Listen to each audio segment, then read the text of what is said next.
आज आपके कर्नल साहब पिटे हैं, जो बॉर्डर पर आपके लिए दिन रात डटे हैं। आज उनके लिए एक दिन निकालकर 22 तारीख का जो घेराव है एसएसपी ऑफिस पटियाला का, 10 बजे से उसमें जरूर शामिल हों। ये संदेश आप सबके लिए है।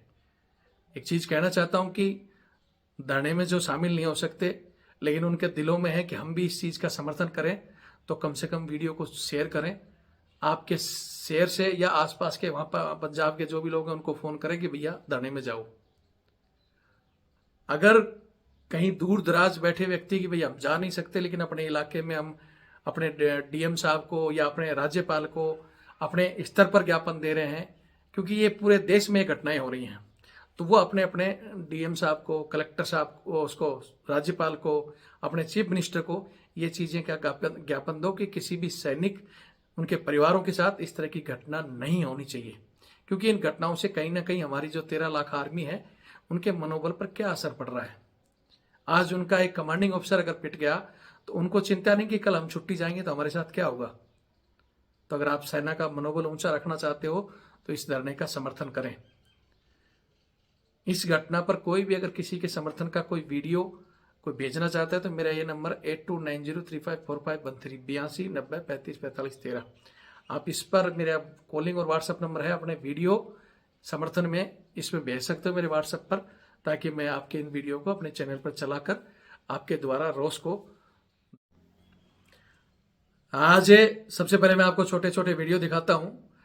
22 तारीख को जो पटियाला में एसएसपी ऑफिस का घेराव किया जा रहा है सैनिकों के द्वारा, और उसका समर्थन कर रहे हैं हमारे किसान यूनियन, और उसी के साथ कहीं ना कहीं आम आदमी जिसके दिलों में डर है कि भैया ये पुलिस के गुंडे जो सेना के सेवारत ऑन ड्यूटी कर्नल साहब को अगर पीट सकते हैं तो आम आदमी का ये क्या हाल करेंगे। ऐसे लोगों को बर्खास्त करना बहुत जरूरी है, और इसी के समर्थन में छोटे छोटे जो वीडियो आ रहे हैं, सबसे पहले मैं आपको वीडियो दिखाता हूं। ये वीडियो देखें पहले। मान साहब ਦਾ ਹੁਣ ਮੂੰਹ ਸੁੱਕਿਆ ਪਿਆ ਹੈ ਬਈ, ਹੁਣ ਬੋਲ ਨਹੀਂ ਸਕਦੇ ਵੀ ਇਹਨਾਂ ਨੂੰ ਬਰਖਾਸਤ ਕੀਤਾ ਜਾਂਦਾ ਹੈ ਤੇ ਕਰਨਲ ਸਾਹਿਬ ਨੂੰ ਨਿਆਂ ਦਿਵਾਇਆ ਜਾਵੇ। ਆ ਕੀ ਪੰਜਾਬ ਸਰਕਾਰ ਦੀ ਕੋਈ ਰਿਸਪੌਂਸਿਬਿਲਟੀ ਨਹੀਂ। ਜਿੱਥੇ ਭਾਰਤੀ ਸੈਨਾ ਦੇ ਜਵਾਨ ਸੁਰੱਖਿਅਤ ਨਹੀਂ, ਉੱਥੇ ਆਮ ਆਵਾਮ ਦਾ ਕੀ ਹਾਲ ਹੋਊਗਾ। ਅਸੀਂ ਤੁਹਾਡੇ ਤੋਂ ਜਾਣਨਾ ਚਾਹਾਂਗੇ, ਸਰਕਾਰ ਤੋਂ ਪੁੱਛਣਾ ਚਾਹਾਂਗੇ ਵੀ ਸਾਡੇ ਵਰਗੇ ਨਾਲੇ ਜੇ ਕੋਈ ਦੁਰਘਟਨਾ ਹੁੰਦੀ ਹੈ ਉਹਦਾ ਜਵਾਬ ਦੇ ਕੌਣ ਹੋਊਗਾ। ਇੱਕ ਫੌਜ ਦਾ ਸਰਵਿਸ, ਇੱਕ ਯੂਨਿਟ ਦਾ ਮਾਲਕ, ਉਹਨੂੰ ਇਸ ਭੈੜੇ ਤਰੀਕੇ ਨਾਲ ਕੁੱਟਿਆ ਗਿਆ। ਪਰ ਉਹ ਅਫਸਰ ਚੰਗਾ ਸੀ ਸਾਡਾ, ਜਿਹਨੇ ਸਾਡੇ ਪਟਿਆਲੇ ਦੀ ਬ੍ਰਿਗੇਡ ਨੂੰ ਫੋਨ ਨਹੀਂ ਕੀਤਾ, ਕਿਉਂਕਿ ਸਾਡੀਆਂ ਕਿਉਆਰਟੀਆਂ ਉੱਥੇ ਖੜੀਆਂ ਹੁੰਦੀਆਂ 5-7, ਜੇ ਉਹਨਾਂ ਨੂੰ ਫੋਨ ਕਰ ਦਿੰਦਾ ਤੇ ਪੁਲਿਸ ਦੇ ਵਿੱਚ। ਔਰ 22 ਤਰੀਕ ਨੂੰ ਪਟਿਆਲੇ ਦੇ ਵਿੱਚ ਇੱਕ ਵੱਡੀ ਰੈਲੀ ਰੱਖੀ ਗਈ ਹੈ। ਉਹਦੇ ਵਿੱਚ ਭਾਰਤੀ ਕਿਸਾਨ ਯੂਨੀਅਨ ਬਹਿਰਾਮਕੇ ਦੇ ਸਮੁੱਚੇ ਅਹੁਦੇਦਾਰ ਉੱਥੇ ਪਹੁੰਚਣਗੇ। ਜਿਸ ਤਰ੍ਹਾਂ ਸਾਡੇ ਵਾਈਸ ਪ੍ਰੈਜ਼ੀਡੈਂਟ ਪਰਮਜੀਤ ਸਿੰਘ ਢੀਂਡਸਾ ਸਾਹਿਬ ਨੇ ਵੀਡੀਓ ਪਾਈ ਹੈ ਬੋਲ ਕੇ 22 ਤਰੀਕ ਨੂੰ ਪਟਿਆਲਾ ਡੀਸੀ ਦਫ਼ਤਰ ਦੇ ਵਿੱਚ ਜਿਹੜਾ ਧਰਨਾ ਦਿੱਤਾ ਜਾਏਗਾ, ਸਾਰੇ ਪੰਜਾਬ ਦੇ, ਸਾਰੇ ਇੰਡੀਆ ਦੇ ਸੈਨਿਕਾਂ ਵੱਲੋਂ ਇਹਨਾਂ ਪੁਲਿਸ ਮੁਲਾਜ਼ਮਾਂ ਦੇ ਉੱਤੇ ਕਾਰਵਾਈ ਕਰਨ ਵਾਸਤੇ। ये वीडियो आप देख रहे हैं, लगातार मैं ऐसे छोटे छोटे वीडियो डाल रहा हूं। एक चीज यहां जरूर कहना चाहता हूं कि आज जवान, किसान, आम आदमी पुलिस के इन गुंडों से डरा हुआ है, और आज समय है इनको सबक सिखाने का। और ये देश के प्रत्येक हिस्सों में जहां जहां सैनिकों के साथ मारपीट होती है, फिर ये पुलिस वाले पहले तो मारकर बाप बनने की कोशिश करते हैं, और फिर ये पैर पकड़ने के लिए तैयार हो जाते हैं कि सानू माफ कर दो, असी पैर पकड़ते हैं, हमें तो पता ही नहीं था ये फौजी है। अरे आरामजादो, अगर तुम्हें पता नहीं था कि फौजी नहीं है तो क्या सिविलियन है तो तुम उसको मारोगे? तुम्हारी ड्यूटी तुम्हें क्या सिखाती है? अगर कोई गलती करता है तो आप उस पर कंट्रोल करके उसको थाने में ले जाओ।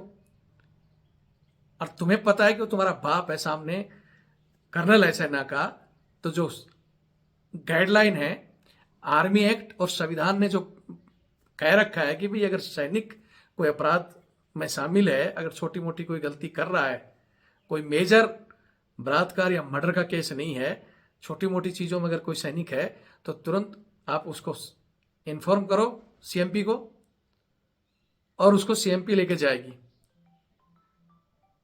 लेकिन मैं एक होर ਸਾਰੀ ਜਿਹੜੀ ਕਿਸਾਨੀ ਕਿੱਤੇ ਨਾਲ ਜੁੜਿਆ ਹਰ ਇੱਕ ਆਦਮੀ ਹੈ ਉਹਦੇ ਨਾਲੇ ਇੱਕ ਅਪੀਲ ਕਰਨਾ ਚਾਹਾਂਗਾ ਕਿ ਆਪਾਂ ਜੈ ਜਵਾਨ ਜੈ ਕਿਸਾਨ ਦਾ ਨਾਰਾ ਲਾਉਂਦੇ ਆ, ਕਿਸਾਨਾਂ ਪਿੱਛੇ ਜਵਾਨ ਸਾਰੇ ਖੜੇ ਹੈ ਤੇ ਕੀ ਆਪਣਾ दायित्व नहीं बनता बई एक करनल नाले जेड़ा माड़ा वतीरा सरकारी पुलिस वालियां ने किया है ਉਹਦੇ ਨਾਲੇ ਕੁੱਟਮਾਰ ਕੀਤੀ है कि ਉਹਨਾਂ ਦੇ ਪੱਖ ਦੇ ਵਿੱਚ ਜਿਹੜਾ ਕਿਸਾਨੀ ਕਿੱਤੇ ਨਾਲ ਜੁੜਿਆ ਕਿਸਾਨ ਯੂਨੀਅਨਾਂ ਨਾਲ ਜੁੜਿਆ ਸਾਰੀ ਯੂਨੀਅਨਾਂ ਨੂੰ ਅੱਗੇ ਆਉਣਾ ਚਾਹੀਦਾ ਹੈ ਕਿ ਅੱਜ ਪੰਜਾਬ ਸਰਕਾਰ ਦੇ ਮੂੰਹ ਦੇ ਵਿੱਚ ਦਈ ਜਮਿਆ ਜਿਹੜਾ ਇੱਕ ਸ਼ਬਦ ਨਹੀਂ ਕਹਿ ਸਕਦੇ ਬਈ ਸਾਰੇ ਹੀ ਬੁਲਾਰਿਆਂ ਨੇ 22 ਤਰੀਕ ਨੂੰ ਬਹੁਤ ਵੱਡਾ ਪੂਰੇ ਪੰਜਾਬ ਦਾ ਇਕੱਠ ਕੀਤਾ ਜਾ ਰਿਹਾ ਹੈ।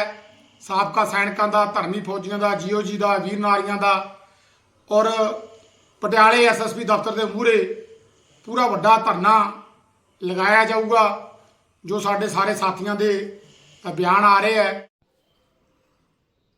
जय हिंद, जय भारत, वंदे मातरम। मैं रविंद्र फौजी। साथियों, सबसे पहले तो जैसे ये एक आम आदमी की आवाज है, ये किसान मोर्चे के सदस्य हैं जिन्होंने कहा है कि भैया अगर सेना के ऑन ड्यूटी कर्नल साहब सुरक्षित नहीं है, अगर पुलिस उनको कूट सकती है तो फिर आम आदमी क्या सुरक्षित है? सीएम साहब, मान साहब, इसका जवाब दें। आज इस वीडियो के जरिए सबसे पहले मैं कहना चाहता हूं कि किसान यूनियन की कई जत्थेबंदियां 22 तारीख का जो धरना है, जो सैनिकों की कॉल है एसएसपी ऑफिस पटियाला के घेराव की, उसमें किसान यूनियन के कई जत्थेबंदियां आ रही हैं जिनका वीडियो मैं आगे आपको दिखा रहा हूं, जिन्होंने समर्थन किया है। और ये हर एक आम आदमी की लड़ाई है। आज ये बात पंजाब की नहीं है, ये बात ऑल इंडिया लेवल में हर जगह ये घटनाएं घट रही हैं। अगर पुलिस सैनिकों के साथ मारपीट कर सकती है तो आम आदमी के प्रति पुलिस का क्या व्यवहार होगा? ऐसे लोगों को कड़ी सी कड़ी सजा मिलनी चाहिए। अगर आप सहमत हैं तो वीडियो को शेयर जरूर करेंगे। बहुत सारे वीडियो भी आए हुए हैं, मैं चाहता हूं कि धीरे धीरे मैं इस वीडियो में भी डाल रहा हूं और इस चैनल के जरिए प्रत्येक जहां के भी समर्थन के वीडियो आ रहे हैं उनको भी मैं डालता जाऊंगा। एक चीज और बता दूं यहां कि कल कर्नल मजिंदर सिंह जी जो कि डीजीपी साहब से मिले हैं पंजाब के, हमारे एक लेफ्टिनेंट गवर्नर साहब हैं जिन्होंने कहां से उनका संपर्क करवा के और डीजीपी से टाइम दिया गया, तो डीजीपी साहब से उन्होंने कुछ पॉइंट रखे हैं, उस बात पर भी हम डिस्कस करेंगे। सैनिकों के तमाम पॉइंट और इस कर्नल साहब के साथ जो हुई मारपीट, इन घटनाओं की डीजीपी साहब ने पहले तो कहा कि मेरे को जानकारी नहीं थी और बाद में जैसे जैसे उनकी जो वार्तालाप हुई हैं वो आज मैं इस वीडियो में आपको मैं आगे दिखा रहा हूं। सबसे पहले एक चीज और मैं कहना चाहता हूं कि मैंने कल भी कहा था कि इस समय सैनिकों का ध्यान इस घटना पर होना चाहिए, लेकिन अभी भी बहुत से सैनिक, हमारे कुछ सैनिक तो नाराज हैं और उनकी नाराजगी का कारण यह है, मैंने भी काफी बंदों को कॉल किया है तो कह रहे हैं कि साहब आज आप इन अधिकारियों के लिए इतना जोर लगा रहे हो, लेकिन जब हमारा जवान पिटा तो ये अधिकारी चुप क्यों थे? आज हमारे सैन्य अधिकारी, कोई लेफ्टिनेंट गवर्नर बैठा है, कोई गवर्नर पद पर बैठा है, बहुत सी ऊंची ऊंची पोस्टों पर बैठे हैं, लेकिन जब जवान पिटता है तो इन लोगों ने चिट्ठियां क्यों नहीं लिखी, क्यों नहीं ट्विटर के माध्यम से, सब माध्यम से लड़ाई लड़ी और ग्राउंड में भी क्यों नहीं आए? तो हालांकि मैंने कहा है उनको कि आपकी बात जायज है और ये मैं कई बार खुद ही कह चुका हूं कि जिस दिन जयपुर में फौज का ऑन ड्यूटी जवान पिटा था, कमांडो, और जयपुर पुलिस के चंद एक लोगों ने ये कहा था कि हम सेना के बाप हैं, अगर उसी दिन एक्शन हो जाता तो ये घटनाएं नहीं बढ़ती। लेकिन मैं चिल्लाता रहा, कुछ लोग आए, हम अफसरों की क्या बात करें, हमारा ही ओआरएस रैंक में, जेशो रैंक में से लोग हैं जो आते नहीं इन घटनाओं के लिए, लेकिन कुछ लोग आए, मामला रफा दफा हो गया, हालांकि वो मामला कोर्ट में चल रहा है। लेकिन मैंने उसी दिन कहा था कि आज अगर जवान पिट रहा है तो याद रखना आगे जैसे और अफसर का नंबर भी आएगा जो चुप बैठे हो। और फिर कुछ दिन के बाद दिल्ली में सुबेदार मेजर साहब के साथ हो गई, सुबेदार साहब के साथ भी हुई, फिर कहा था मैंने कि अफसर का नंबर आएगा, फिर ग्वालियर में मेजर साहब के साथ हुई। फिर भी इन लोगों ने राजीनामा कर लिया, ठीक है जी, पुलिस वालों ने पैर पकड़ लिए, दोबारा गलती नहीं होगी। 4 दिन हाव उल्लड़ हुआ, तब भी ठोस एक्शन नहीं लिया गया। और मैंने कहा था कि एक्शन नहीं लोगे तो फिर ये अगला नंबर किसी कर्नल साहब का आएगा। और फिर लेफ्टिनेंट कर्नल साहब के साथ हुआ केरला में, तब भी एक्शन नहीं लिया, चुप रहे। फिर रिटायर्ड ब्रिगेडियर साहब 2 लपेटे में आए, थोड़ी सी हलचल हुई और फिर शांत हो गए। मैं बार बार कहता रहा कि हमारे अधिकारियों के पास जो पावर है यूज नहीं करेंगे तो रिटायर्ड आपको भी होना है। और रिटायर्ड क्या, ऑन ड्यूटी रहते रहते भी आपका नंबर आ जाएगा। और ये पटियाला में हो ही गया। सेवारत कर्नल साहब, ऑन ड्यूटी कर्नल साहब और उनके लड़के के साथ जिस दुर्गति से मारपीट हुई। अभी तक तो छुटमुट ऐसे होता था, थप्पड़बाजी, धक्का मुक्की, लेकिन यहां तो सड़क पर गिराकर लात, घूंसे, डंडे, मतलब कोई कसर ही नहीं छोड़ी। क्यों कि लोगों का मनोबल बढ़ रहा था। पुलिस को यह लग रहा था कोई नहीं आएगा। और उसके बाद दुर्भाग्य 3 दिन तक कर्नल साहब की फैमिली चक्कर काटती रही और पुलिस के एसएसपी उनको गोलमोल करके कि इनको दबा के ड्रामा करके बंद कर देंगे। लेकिन अब जाकर सेना की अगर आंखें आज भी खुल रही, आई बोलते हैं देर आए दुरुस्त आए, वो लोग एक्शन में आए। एसएसपी को, डीएम तक को कल मीटिंग आपने देखी होगी, तस्वीर मैंने कल भी दिखाई थी, आज भी देख सकते हो। वहां पटियाला के एसएसपी, डीएम साहब मीटिंग में बुलाया गया। जेओसी साहब और बड़े बड़े सैन्य अधिकारियों ने ठोस कार्रवाई के लिए उनको कहा। तब जाकर वो पुलिस वाले सस्पेंड होते हैं। अभी तक भी उनका नाम नहीं लिखा जाता कि साहब उनको अवार्ड मिलना है, इसलिए एक एनकाउंटर करके उनको अवार्ड मिलना है, या 100 एनकाउंटर करने वालों को तुम मार रहे हो। मैं फिर कह रहा हूं, आज हमारे पुराने गिले शकवे भूलकर, छोटी मोटी जो भी हमारे आपसी मतभेद है उनको भूलकर आज एक होना चाहिए। अगर आज एक नहीं हुए ऊपर से नीचे तक, तो अगर कर्नल साहब पिट सकते हैं तो तुम्हारी हमारी कोई औकात नहीं है। जो अपने आप में अगर बहुत शहंशाह बन रहा हो तो कल वो पिटेगा और कोई बचाने तक नहीं आएगा आपको। इसलिए सब चीज भुलाकर ये छोटी छोटी चीजें इस समय, कल 22 को होने वाले धरने पर जोर रखें। अगर 22 के धरने के बाद में भी पंजाब पुलिस एक्शन नहीं करती तो पूरे देश का मूवमेंट पंजाब की तरफ होगा। और इसके जिम्मेवार कहीं ना कहीं या तो पंजाब पुलिस होगी, वहां के डीजीपी जो बोलते हैं मुझे पता नहीं है, या फिर हमारे सैन्य अधिकारी जो अब तक धीरे चाल में चल रहे हैं। फिर ना कहें कि भाई ये क्या हो रहा है, क्या करा तुमने, ये फलाना कर दिया। आप लोग समय रहते हुए ये ड्रामा नहीं हो चलेगा कि साहब सस्पेंड तो कर दिए, नाम नहीं बताएंगे 45 दिन में। क्यों भैया, जब आपने मारने के बाद में डिक्लेयर करो उनके नाम और सस्पेंड हो गए तो उनको उनकी जगह हवालात में होनी चाहिए। आज के दिन में आपकी जांच जारी रहे, उनका रिमांड लो और हवालात में डालो उनको, और फिर उसके बाद में जो जांच के बाद हो तो उनको बर्खास्त करो। साफ दिखाई दे रहा है किसी भी एंगल से, कहीं भी आपकी जो बातें हैं, क्योंकि ये अभी वो बंदे बाहर घूम रहे हैं, सरकारी गाड़ियों में घूम रहे हैं, वर्दी पहनकर घूम रहे हैं, सबूतों को नष्ट कर देंगे। यही चीजें हमारे कर्नल मनजिंदर सिंह जी कल डीजीपी साहब से मिले हैं, ये पॉइंट उन्होंने उठाए हैं। और आज हमारे मैं सभी ओआरएस जैसियों को भी कहना चाहता हूं कि अब जितने भी लेटर लिखे जा रहे हैं अधिकारियों के द्वारा, राष्ट्रपति जी को जो ज्ञापन सौंपे जा रहे हैं, आज भी जगह जगह पंजाब में हर एक डिस्ट्रिक्ट में, और 22 तारीख को जो कॉल है उसमें भी, और अधिकारियों ने भी ये चीजें ठोस पत्र में लिखी हुई हैं कि कहीं भी इस तरह की दोबारा घटना नहीं होनी चाहिए, ना ही तो किसी अधिकारी के साथ, ना ही उनके परिवारों के साथ, ना किसी जवान जैसियों और वीर नारियों के साथ। और ऐसा होगा तो अगला कदम फिर ठोस होगा और उसमें वो बंदे बख्शे नहीं जाएंगे, उनको उठाकर उनकी तसल्ली की जाएगी। आज सब एक साथ हैं तो आपसी वो भुलाकर इस धरने में जरूर पहुंचे। मैं फिर कह रहा हूं, हर चीज का अंत होता है और वो अंत इन पुलिस वालों का यहां पहुंच चुका है। अब आपको इस समय एक होकर इस लड़ाई में भागीदारी निभानी चाहिए, और खासकर हमारे किसान भाई इसमें आ रहे हैं, आम जनता को भी भागीदारी इसमें निभानी चाहिए।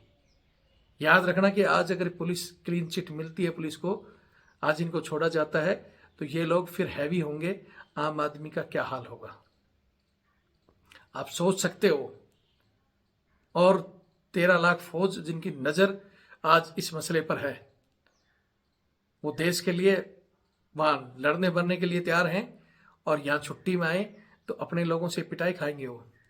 कल हमारे ब्रिगेडियर साहब ने जो बोला था वो बिल्कुल राइट था कि जो फौज अगर खुद को डिपेंड नहीं कर सकती वो दुश्मन से क्या लड़ेगी। दुश्मन भी हमें कमजोर समझेगा कि इनके इतने बड़े अधिकारी, एक कमांडिंग ऑफिसर जो लीड करते हैं, जो एक इलाका पूरा का पूरा संभालते हैं, एक बटालियन देखा था ना उसमें फिल्मों में जब तुम बहुत ज्यादा बोलते हो, एक मेजर साहब, मेजर चांदपुरी साहब जिन्होंने पाकिस्तान का एक ब्रिगेड हिला दिया था, तो ये तो कर्नल है। उस समय तो बहुत तालियां बजाते हो और आज पिटा है तो मुंह सील कर बैठे हो। आप सबका फर्ज बनता है आज 22 तारीख के धरने में पहुंचकर पुलिस को सबक सिखाने का। और समय रहते मैं फिर कह रहा हूं, पुलिस को कार्रवाई करनी चाहिए। उन लोगों को सस्पेंड किया, उनके नाम उजागर करो, साथ में ही उनको जेल में डालो। जब नियम कानून सबके लिए हैं, जैसे कल ब्रिगेडियर साहब ने बोला था कि कल तुम्हारे कोई एसएसपी को थप्पड़ मार देगा तो क्या करोगे, उठाओगे ना उसको, और झूठे केस भी लाद दोगे तो यहाँ तो सच्चाई लादना है। भैया सस्पेंड कर दिया, अब उनको रिमांड में लो, जेल में डालो और फिर जांच करो। हालांकि हमने बता दिया इस मसले को हम जल्दी ही कोर्ट के माध्यम से जहां भी होगा, जैसे ले जाना होगा ले जाएंगे। इन लोगों को बर्खास्त करना ही चाहिए ताकि पूरे देश में संदेश जाए। बाकी हमारी सेना और वो कर्नल साहब तय करे कि इनको माफी देनी तो किस हिसाब से देनी है, इनके तपेड़े मार के देनी है सबके पब्लिक के सामने, ताकि वो सबको सामने जाए कि आज तुम हाथ उठा रहे हो तो कल तुम्हारे को भी कोई थप्पड़ मारेगा, फिर तुम्हारे भी बच्चे देखेंगे कि आज ही पापा थानेदार की मुंह तान कर जाते हैं और आज पापा पिट कर आए हैं। फिर आप अपने बच्चों को बताना, ठीक है, फिर दिखाना वहां थानेदारी। अगर तुम 4 जगह से पिटोगे तो तुम वहां पब्लिक पर कंट्रोल कर लोगे क्या? ये चीजें तुम्हें एहसास होनी चाहिए। ये वर्दी और खाकी वर्दी में जो जमीन आसमान का अंतर है वो रहेगा। दिन और रात में जो अंतर है वही खाकी और इस वर्दी में अंतर है। बोलते हैं ना कि बाप और बेटे में जो अंतर है वही इस वर्दी में है। अगर तुम्हारे बॉर्डर ही सुरक्षित नहीं होंगे तो मैंने कल भी कहा था कि तुम्हारी नेतागिरी और पुलिसगिरी या जो भी तुम्हारी गिरी है वो कहाँ घुसेगी वो आप सब जानते हो। बाकी मैं वीडियो को लंबा नहीं करूंगा। कल के लिए तैयार रहे, सब मनमुटाव भुलाकर और धरने को सक्सेस करें। वीडियो को सब जगह शेयर करें। आप धरने में पहुंच सकते हैं तो अच्छी बात है, नहीं तो कम से कम वीडियो शेयर करके या अपनी कोई स्पीच के द्वारा आप इन चीज़ों में सहयोग करो, समर्थन करो। पूरे देश में ये मैसेज जाना चाहिए। किसी को अगर इस प्रकार का कोई वीडियो भेजना है तो मेरे इस नंबर पर भेज सकता है 8290354513 8290354513। ये मेरा कॉलिंग और व्हाट्सएप नंबर है। आप अपना वीडियो कोई भी अगर बनाते हो, कहीं भी रोष प्रदर्शन करते हो तो इस पर जरूर भेजें ताकि हम अपने चैनल के द्वारा इसको पूरे देश में मैसेज को भेजें। वीडियो देखें और शेयर करें। जय हिंद, जय भारत, वंदे मातरम। का खालसा वाहिगुरू जी की फतेह। पिछले 13 ਤੇ 14 ਮਾਰਚ ਦੀ ਰਾਤ ਨੂੰ ਜੋ ਹੋਲੀ ਲੰਘ ਕੇ ਗਈ ਆ, ਕਰਨਲ ਪੁਸ਼ਪਿੰਦਰ ਸਿੰਘ ਜੀ ਜੋ ਦਿੱਲੀ ਔਨ ਡਿਊਟੀ ਨੇ, ਉਹ ਆਪਣੇ ਪਰਿਵਾਰ ਸਮੇਤ ਆਪਣੇ ਘਰੇ ਵਾਪਸ ਪਰਤ ਰਹੇ ਸੀਗੇ। ਔਰ ਰਜਿੰਦਰਾ ਢਾਬਾ ਜੋ ਰਜਿੰਦਰਾ ਹਸਪੀਟਲ ਦੇ ਨਾਲ ਆ, ਉੱਥੇ ਉਹਨਾਂ ਦੇ ਨਾਲ ਪਟਿਆਲਾ ਦੇ ਪੁਲਿਸ ਵੱਲੋਂ ਬਹੁਤ ਧੱਕੇਸ਼ਾਹੀ ਕੀਤੀ ਗਈ, ਕੁੱਟਮਾਰ ਕੀਤੀ ਗਈ, ਜਿਹੜਾ ਕਿ ਕਰਨਲ ਸਾਹਿਬ ਖੁਦ ਉਹਨਾਂ ਦਾ ਬੇਟਾ ਫੱਟੜ ਹੋਏ ਜੋ ਜੇਰੇ ਇਲਾਜ ਨੇ, ਪਰ ਉਹਨਾਂ ਨੂੰ ਕਾਫੀ ਦਿਨਾਂ ਤੋਂ ਜਿਹੜਾ ਉਹ ਇਨਸਾਫ ਨਹੀਂ ਦਿੱਤਾ ਜਾ ਰਿਹਾ। ਔਰ 22 ਤਰੀਕ ਨੂੰ ਪਟਿਆਲੇ ਦੇ ਵਿੱਚ ਇੱਕ ਵੱਡੀ ਰੈਲੀ ਰੱਖੀ ਗਈ ਹੈ। ਉਹਦੇ ਵਿੱਚ ਭਾਰਤੀ ਕਿਸਾਨ ਯੂਨੀਅਨ ਬਹਿਰਾਮਕੇ ਦੇ ਸਮੁੱਚੇ ਅਹੁਦੇਦਾਰ ਉੱਥੇ ਪਹੁੰਚਣਗੇ ਔਰ ਪੁਲਿਸ ਪ੍ਰਸ਼ਾਸਨ ਦਾ ਡਟਵਾ ਵਿਰੋਧ ਕਰਾਂਗੇ ਔਰ ਨਿੰਦਿਆ ਕਰਦੇ ਆ ਕਿ ਉੱਥੇ ਕਪਤਾਨ ਸਾਹਿਬ ਬੜੇ ਚੰਗੇ ਬੈਠੇ ਹੋਏ ਨੇ। ਉਹਨਾਂ ਤੋਂ ਲੋਕਾਂ ਨੂੰ ਬਹੁਤ ਆਸ ਹੈ ਕਿ ਉਹ ਇਨਸਾਫ ਕਰਨਗੇ, ਕਿਉਂਕਿ ਇਹ ਇਨਸਾਫ ਤਾਂ ਪਹਿਲੇ ਦਿਨ ਤੋਂ ਆ ਜਾਣਾ ਚਾਹੀਦਾ ਸੀਗਾ। ਇਹ ਸਾਡੀ ਉਹ ਫੌਜ ਹੈ ਜੋ ਦੇਸ਼ ਦੀ ਰੱਖਿਆ ਕਰਦੀ ਹੈ, ਔਰ ਦੇਸ਼ ਦੇ ਬਾਰਡਰਾਂ ਤੇ ਖੜਦੀ ਆ, ਤੇ ਅੱਜ ਜੇ ਉਹਨਾਂ ਦੇ ਨਾਲ ਇਸ ਤਰ੍ਹਾਂ ਦਾ ਧੱਕਾ ਹੋਵੇਗਾ ਤੇ ਕਦੇ ਵਾਸਤੇ ਅਸੀਂ ਬਰਦਾਸ਼ਤ ਨਹੀਂ ਕਰਾਂਗੇ। ਇੱਕ ਠੋਕ ਕੇ ਉਸ ਪਰਿਵਾਰ ਦੇ ਨਾਲ ਖੜੇ ਆ ਤੇ 22 ਤਰੀਕ ਦੀ ਰੈਲੀ ਵਿੱਚ ਅਸੀਂ ਪਟਿਆਲੇ ਵੱਧ ਚੜ ਕੇ ਸੰਗਤ ਲੈ ਕੇ ਉੱਥੇ ਪਹੁੰਚਾਂਗੇ। ਵਾਹਿਗੁਰੂ ਜੀ ਕਾ ਖਾਲਸਾ, ਵਾਹਿਗੁਰੂ ਜੀ ਕੀ ਫਤਿਹ।